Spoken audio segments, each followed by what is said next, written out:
we're going to start this one off in the dark. So this one is an Argo episode, and it's very dark because it's late at night.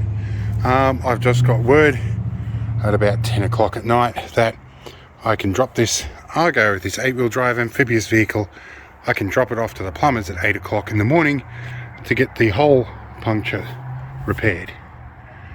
So now, if you haven't been following this series, I have an 8-wheel drive amphibious vehicle which is under a tarp at the moment.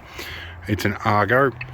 At some point in the bush a little while ago we had a mishap and hit a stump. I wasn't driving at the time, but it wedged a big fat stick right through the hull, right where you can see that little dot there. Now this is polyethylene. The local plumbers can do polyethylene welding, so they're going to have a crack at sealing that up, and I think I might let some experts try that before I have a go at it. However, some good news. I've been getting so popular with my Argo videos that I've had a couple of offers of sponsorship, so there could be a skid plate or some other accessories that show up as a result of that. We'll keep you in the loop as soon as we make that deal. Anyway, I'll see you all in the morning when I take this off to the plumbers. Alright, well, we're round at our plumbers today, and she's a little icy this morning, a little bit of frost on the top here, but hopefully we'll get our hull fixed today. We'll see what happens. But yeah, I've got to get cracking and pull this tarp and everything off, and then I'm going to sit and have some breakfast in the 6x6 ambulance while I wait for the works to be done. Alright, let's see what we can do. Alright, well, we're going to let them do their job, and I'm going to sit here and have breakfast. She's unloaded, as you can probably see. We'll see what happens.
Alright, well, we're back home again, and we'll have a look at what they did.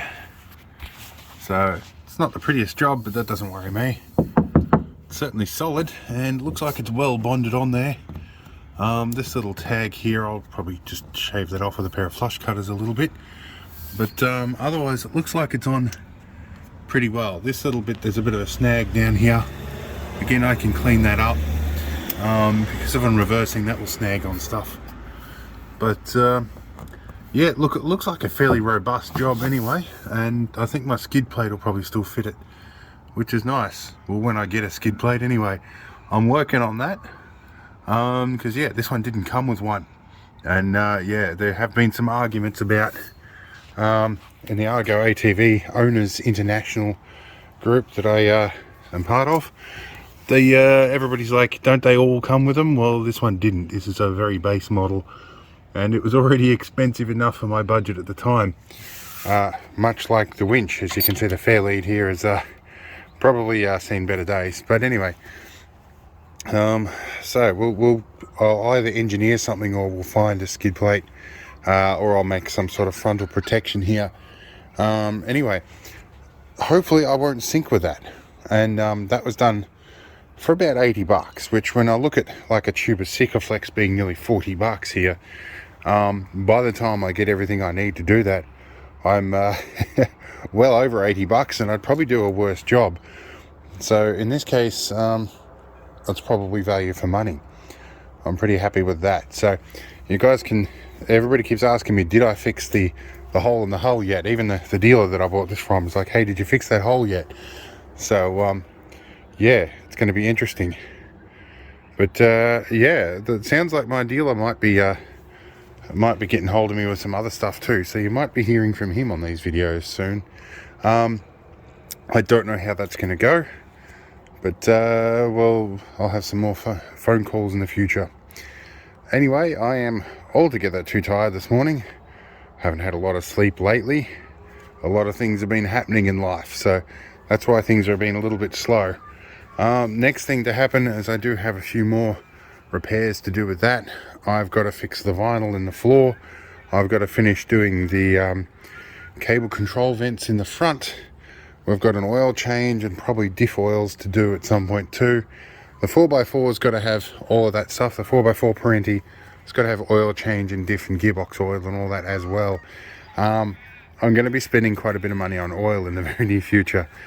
And I think the 4x4 at some point is going to have the clutch changed, or at least I'm going to do that, but that has to really wait on my mate with the 2-post hoist and whether I can get him engaged in that.